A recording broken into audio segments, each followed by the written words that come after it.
ನಮಸ್ಕಾರ ವೀಕ್ಷಕರೇ.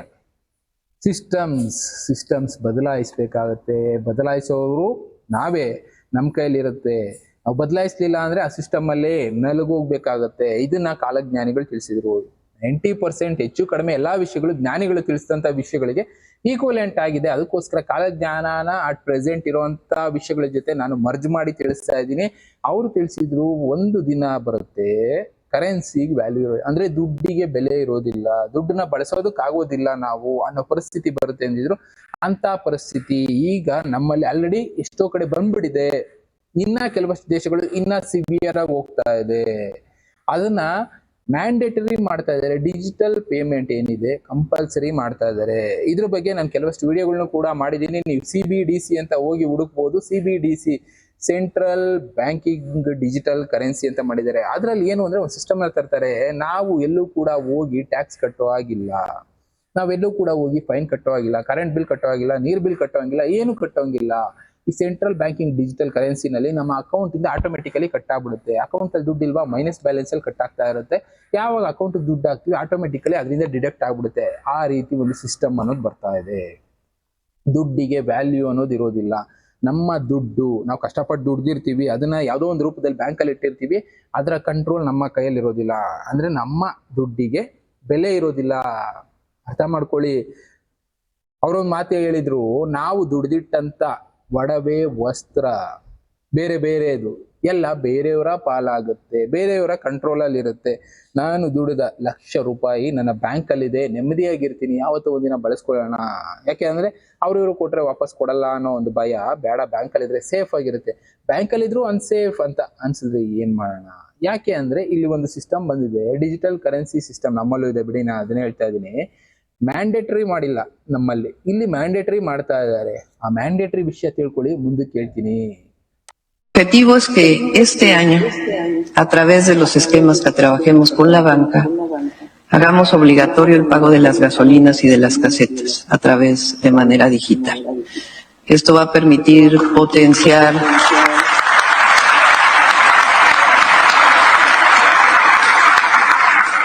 los pagos digitales accesibles que nos permitan avanzar en la digitalización del país a través de muchos otros esquemas. Nuestro objetivo es que este año, a través de los esquemas que trabajemos con la banca, hagamos obligatorio el pago de las gasolinas y de las casetas.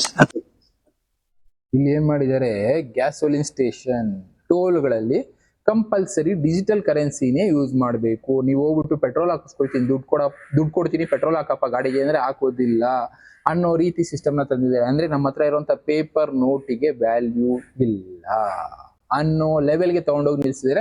ಕೆಲವಷ್ಟು ದೇಶಗಳಲ್ಲಿ ಇದನ್ನ already strict ಆಗಿ follow ಮಾಡೋ ಪ್ರಯತ್ನದಲ್ಲಿದ್ದಾರೆ. ನಮ್ಮ ದೇಶದಲ್ಲೂ ಇದು ಮುಂದೆ ಬಂದ್ರೆ ಬರ್ಬೋದು. ಇದು ಬಂದ್ರೆ ಏನೇನಾಗುತ್ತೆ ಅನ್ನೋದಕ್ಕೆ ಮಾತ್ರ ನಾನು ಹೇಳ್ತೀನಿ. ಜ್ಞಾನಿಗಳು ತಿಳಿಸಿದ್ರು ಅಂತ ಹೇಳಿದ್ದು ಅದಕ್ಕೋಸ್ಕರನೇ. ದುಡ್ಡಿಗೆ ಬೆಲೆ ಇರೋದಿಲ್ಲ. ನಾವು ಬ್ಯಾಂಕಲ್ಲಿ ಇಟ್ಟಿರ್ತೀವಿ ದುಡ್ಡು. ವಿಯೆಟ್ನಾಂ ಅಲ್ಲಿ, ಇನ್ನ ಕೆಲವೊಂದು ಕಂಟ್ರಿಗಳಲ್ಲಿ ಈ ತರ ಆಯ್ತು.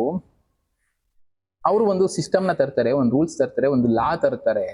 ನಾವು ಫಾಲೋ ಮಾಡದೇ ಇದ್ದಾಗ ಸಿಸ್ಟಮ್ನಾಗ್ಲಿ, ರೂಲ್ನಾಗ್ಲಿ, ಲಾನಾಗ್ಲಿ ನಮ್ಮ ಅಕೌಂಟನ್ನ ಫ್ರೀಸ್ ಮಾಡ್ತಾರೆ. ಅಂದ್ರೆ ನನ್ನ ಅಕೌಂಟ್ ಅಲ್ಲಿ ಒಂದು 50,000 ದುಡ್ಡಿದೆ, ನಾನು ಹೇಗೋ ಬದುಕೊಳ್ತಾ ಇರ್ತೀನಿ, ಕೆಲಸ ಇಲ್ಲ, ಏನೋ ಅಕೌಂಟಲ್ಲಿ ದುಡ್ಡು ಇರುತ್ತಲ್ಲ, ಬ್ಯಾಲೆನ್ಸ್ ಅಲ್ಲಿ ಊಟ ಮಾಡ್ಕೊಳ್ಳೋದು, ಫ್ಯಾಮಿಲಿ ರನ್ ಮಾಡ್ಕೊಳ್ಳೋದು, ಏನೋ ಮಾಡ್ತಾ ಇರ್ತೀವಿ. ಬಟ್ ಅವ್ರು ಹೇಳಿದ ರೂಲ್ನ ಫಾಲೋ ಮಾಡಲಿಲ್ಲ ಅಂದ ಕ್ಷಣಕ್ಕೆ ಅಕೌಂಟ್ನ ಫ್ರೀಸ್ ಮಾಡ್ತಾರೆ.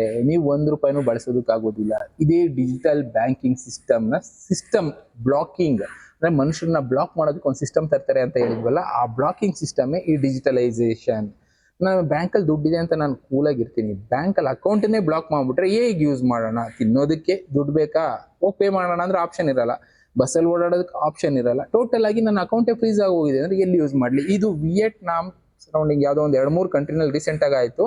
ಅವರು ಬಯೋಮೆಟ್ರಿಕ್ ಕೊಟ್ಟಿಲ್ಲ ಅನ್ನೋ ಒಂದು ಕಾರಣಕ್ಕೆ ಸುಮಾರು 7 ಕೋಟಿ ಅಕೌಂಟ್ನ ಫ್ರೀಸ್ ಮಾಡಿದ್ರು. ಲಕ್ಷಾಂತರ ಅಕೌಂಟ್ನ ಟೋಟಲ್ ಆಗಿ ಡಿಲೀಟ್ ಮಾಡಿದ್ರು. ಅಂದ್ರೆ ಅವ್ರ ಅಕೌಂಟಲ್ಲಿ ಏನೇನು ದುಡ್ಡಿತ್ತು ನಾಶ, ಅಕೌಂಟಲ್ಲಿ 0 ಬ್ಯಾಲೆನ್ಸ್, ನಿಂದ ಅಕೌಂಟೇ ಇಲ್ಲ. ಯಾಕೆ ಅಂದ್ರೆ ನೀನು ನಮ್ಮ ದೇಶದ ಕಾನೂನನ್ನ ಫಾಲೋ ಮಾಡಿಲ್ಲ, ಅದಕ್ಕೋಸ್ಕರ ನಿನ್ಗೆ ಅಕೌಂಟಲ್ಲಿ ಇದ್ದಿದ್ದನ್ನೆಲ್ಲ ನಾವು ತಗೊಳ್ತಾ ಇದೀವಿ.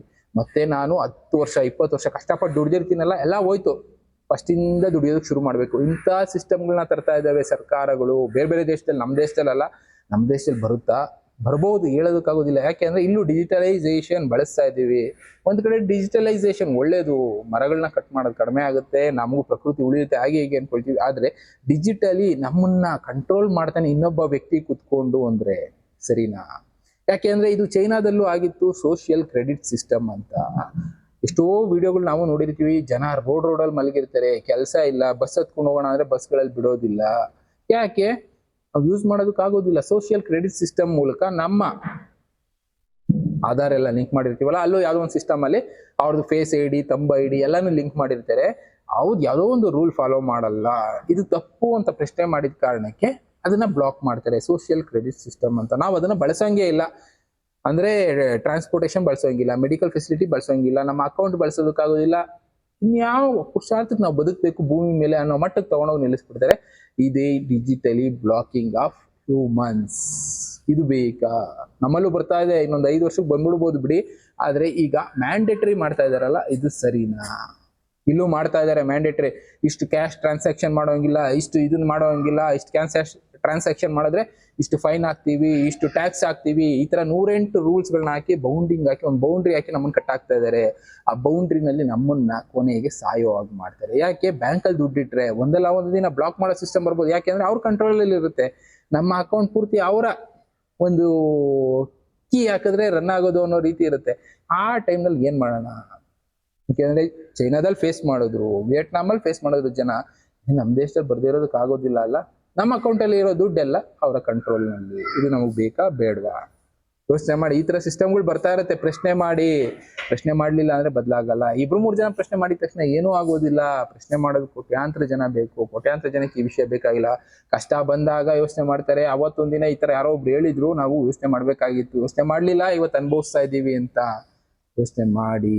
ಸರ್ಕಾರಗಳು ಮನಸ್ಸು ಮಾಡಿದ್ರೆ ಏನ್ ಬೇಕಾದ್ರೂ ಮಾಡ್ಬೋದು. ಆದ್ರೆ ಸರ್ಕಾರಗಳನ್ನ ಚೂಸ್ ಮಾಡೋರು ನಾವಾಗಿರೋದ್ರಿಂದ ನಾವು ಮನಸ್ಸು ಮಾಡಿದ್ರೆ ಇನ್ನ ಏನ್ ಬೇಕಾದ್ರೂ ಆಗುತ್ತೆ. ಅವ್ರ ರೂಲ್ಸ್ ಮಾಡಿದ್ರೆ ನಮ್ಗೆ ಒಳ್ಳೇದಕ್ಕಿದ್ಯಾ, ಫಾಲೋ ಮಾಡೋಣ. ಇಲ್ಲ ಅಂದ್ರೆ ಯಾಕೆ ಸ್ವಾಮಿ ಈ ರೂಲ್ಸ್? ಕೇಳೋ ಪ್ರಯತ್ನ ಮಾಡೋಣ. ಕೇಳೋದಕ್ಕೂ ಆಗದೆ ಇರೋ ಕಟ್ಟಾಕೋ ಎಷ್ಟೆಷ್ಟೋ ಲಾಗಳನ್ನ ತಂದ್ಬಿಟ್ಟಿದ್ದಾರೆ. ಅದು ಕೂಡ ನಮ್ಮ ಅಂತ್ಯಕ್ಕೆ ಕಾರಣ ಆಗುತ್ತೆ. ಏನ್ ಮಾಡ್ಬೇಕು, ಹೇಗ್ ಮಾಡ್ಬೇಕು ಯೋಚನೆ ಮಾಡುವಂತ ಸಮಯ. ನಮ್ಮನ್ನ ಕಟ್ಟಾಕ್ತಾ ಇದ್ದಾರೆ ಕುರಿಗಳ ಮಂದೆ ರೀತಿ. ಇನ್ನ ಈ ತರದ ಎಷ್ಟೋ ವಿಷಯಗಳು ನಡೀತಾ ಇದೆ, ತಿಳಿಸ್ತಾ ಇರ್ತೀನಿ. ತಿಳ್ಕೊಳ್ಳಿ, ಎಚ್ಚೆತ್ಕೊಳ್ಳಿ, ಬದಲಾಯಿಸಿ, ಬದಲಾಗಿ. ಇನ್ನ ಬೇರೆ ಬೇರೆ ವಿಷಯಗಳ ಜೊತೆ ನಾನು ಮತ್ತೆ ಸಿಗ್ತೀನಿ. Thank you. Good by.